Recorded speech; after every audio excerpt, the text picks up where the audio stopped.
పల్నాడు జిల్లాలో HMTV 2026 క్యాలెండర్ను MLA ప్రతిభట Pullarao ఆవిష్కరించారు. HMTV ప్రేక్షకులకు సంక్రాంతి శుభాకాంక్షలు తెలిపారు. ప్రజలకు ప్రభుత్వానికి వారధిగా ఉంటూ హెచ్ఎంటీవీ ప్రజాదరణ పొందుతుందని ఆయన పేర్కొన్నారు.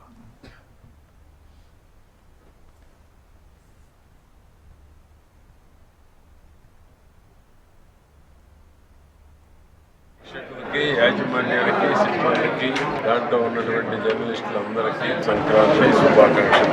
హెచ్ఎంటీవీ ప్రజాదరణ పొంది ప్రజలకు ప్రభుత్వానికి మధ్య మంచి వారధిగా పనిచేయాలని వార్తల్ని ఎప్పటికప్పుడు ప్రజలకు అందిస్తూ ప్రజాభిమానాన్ని చూరగలని ఆశిస్తూ హెచ్ఎంటీవీ యాజమాన్యానికి ప్రేక్షకులకి మరొకసారి సంక్రాంతి శుభాకాంక్షలు తెలియజేస్తున్నారు. ప్రేక్షకులకి యాజమాన్యానికి